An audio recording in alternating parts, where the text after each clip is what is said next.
The Creature of Crewe. Back in the winter of 1935, Henry suffered a terrible crash while pulling the flying kipper. The big green engine was heavily damaged, so the Fat Controller sent him to Crewe, a fine place for sick engines. Henry would return the following spring as a stronger engine with a larger firebox. This story takes place during his rebuild. Henry woke up with a yawn. He looked around. Unsurprisingly, he was in the same place he had been sitting for the last few weeks. There he was, sat in the corner of the main workshed, little more than a boiler. His lovely green paint and red stripes had been taken away and replaced with a dull undercoat. But, as much as this irritated Henry, he knew this would ultimately be for the best. If the Fat Controller believes this will stop my steaming troubles and get me back on the rails, it will all be worth it. With that, Henry did what he had been doing for the last few weeks, sitting there on his rusty support beams, trying to find something, anything, to keep his attention.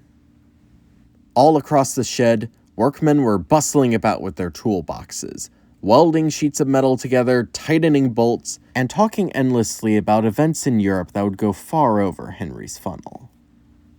But the thing that finally caught Henry's attention was another steam engine rolling into the shed with a flatbed. On the truck was all of Henry's wheels. Henry smiled. He looked forward to racing down the line without his steaming troubles to hold him back. But then he looked up at the engine. If it wasn't for the black livery and coal dust, Henry almost could have mistaken him for Edward. The engine was very old, its parts were clearly worn, and the engine gave off a horrible clanking noise.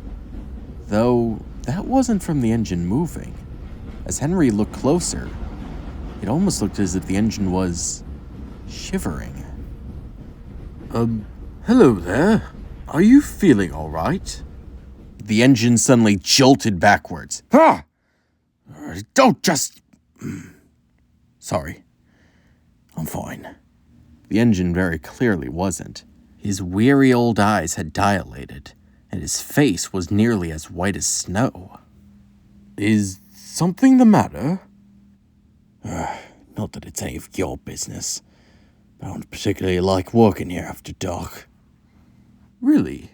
I always found night shifts be quite calming. The engine looked annoyed that Henry didn't understand, but then that annoyance was overridden by fear. It's not the work itself. It's this place. Strange things can happen here. Henry cocked an eyebrow. Like what exactly? The engine froze for a second.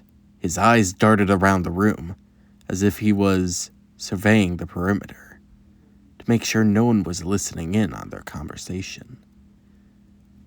You can't just ask a question like that. It may be watching. Who? The creature. The creature?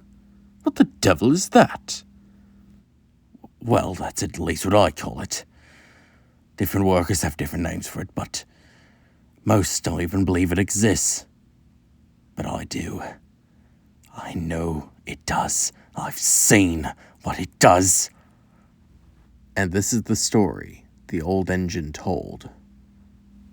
It was midnight at Crewe, and the old engine was arranging trucks in a nearby siding.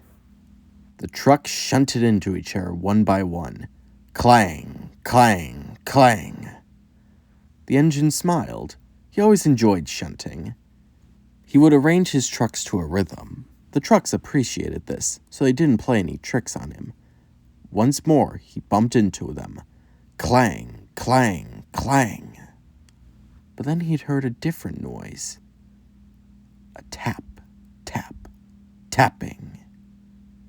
He looked back. He couldn't see anything. The old engine was confused, but he didn't think much of it. It was late. His mind was probably playing tricks on him. He got back to arranging trucks, and before long, an entire train was ready to be taken in the morning. That's when he heard it again. Tap, tap, tap. This time, the sound was followed with a crack.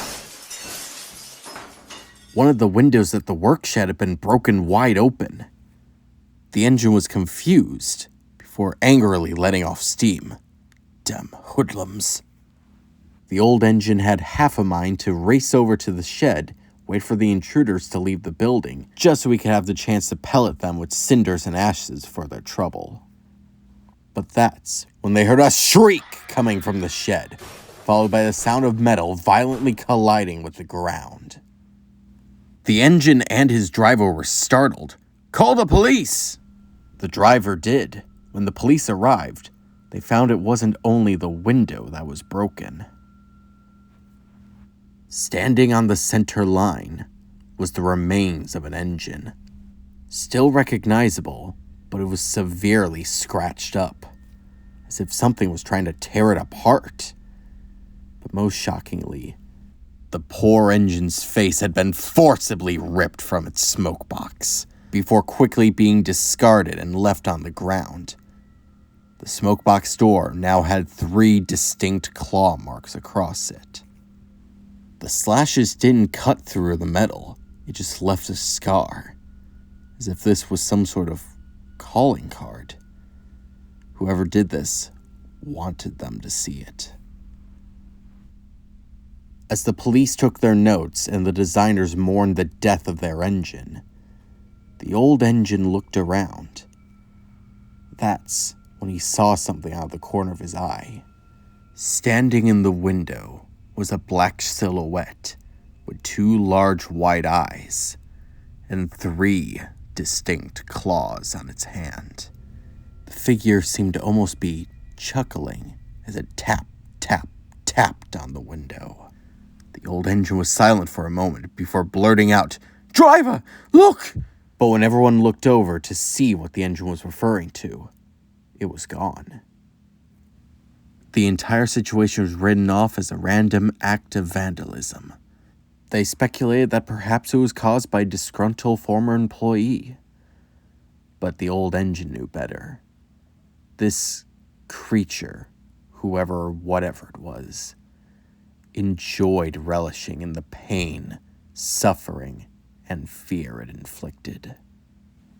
And he doubted the creature would be satisfied with just this. So you can understand why I don't like this place very much. Oh, I understand. You've clearly gone soft in the boiler. What?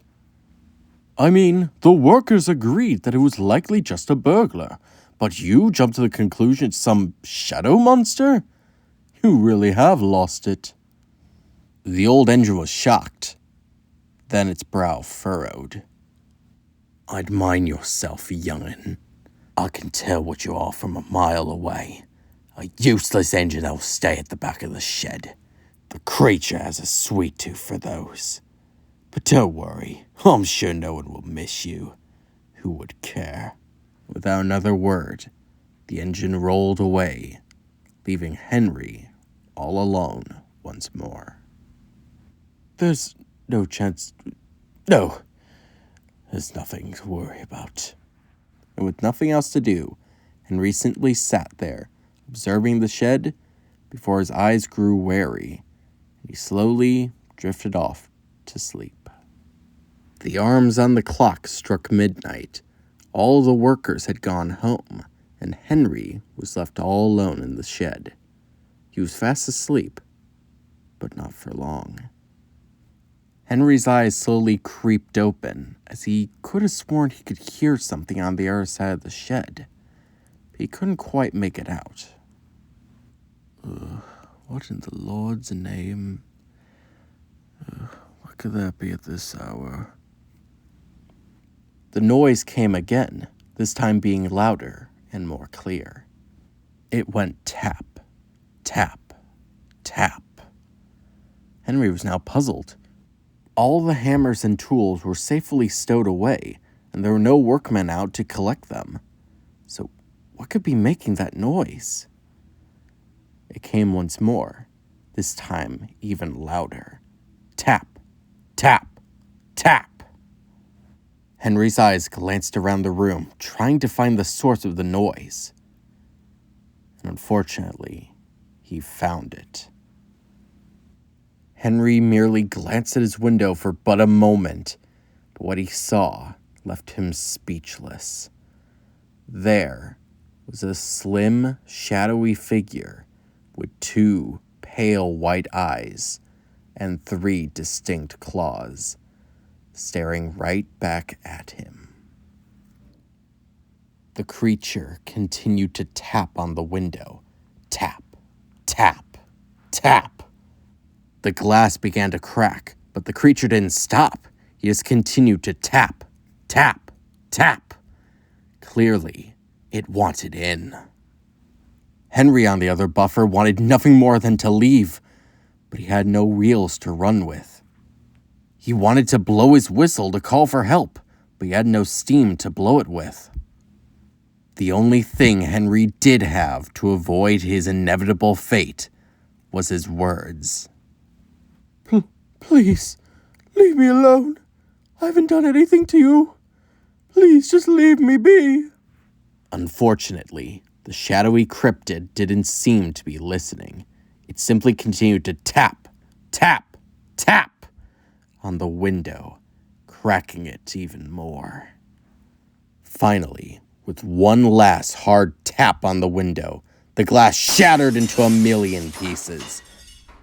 The dark figure crawled through the window. Its limbs were long and thin. Its chest looked almost as if its ribs could rip out at any moment. Anyone would have thought this creature would be in pain. But by the look in its eye, it only looked giddy at the thought of ripping Henry apart, bolt by bolt. Henry felt as if his boiler was turning to ice. Was this really how it was going to end? After all of his steaming troubles, after all of his struggles, he was finally about to get a chance to be really useful, only for it to be taken away by this damn creature. Tears began to roll from Henry's eyes before he shut them tight, began to mutter, No, no, no, no, no, no, no. Henry, with his eyes shut tight, could only see darkness as he heard the creature slowly limp its way towards him. In what Henry believed could be his final moments, he thought back at his life.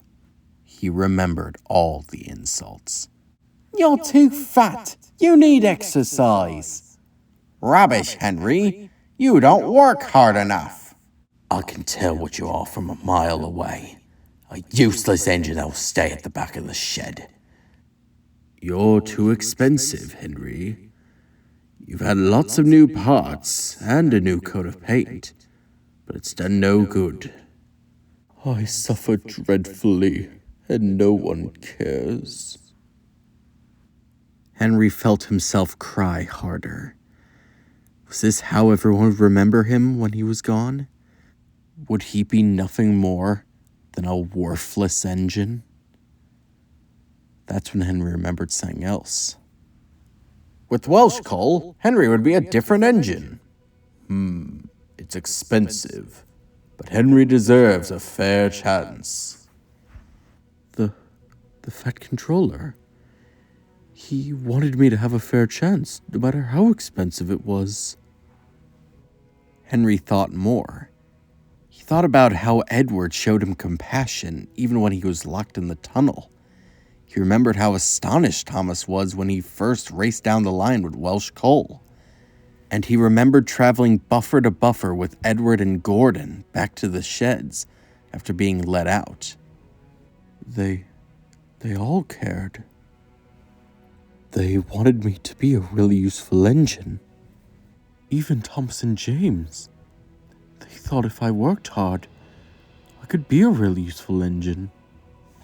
Henry felt a warmth flow through his boiler before loudly announcing, "No!" The creature flinched back. I am not useless. I would not be forgotten. and I am not yours to destroy. So I will tell you this once more, you damn demon. Leave me alone! Without any further warning, Henry's whistle blared loud and long, warding off the demon and sending it back into the night of which it came.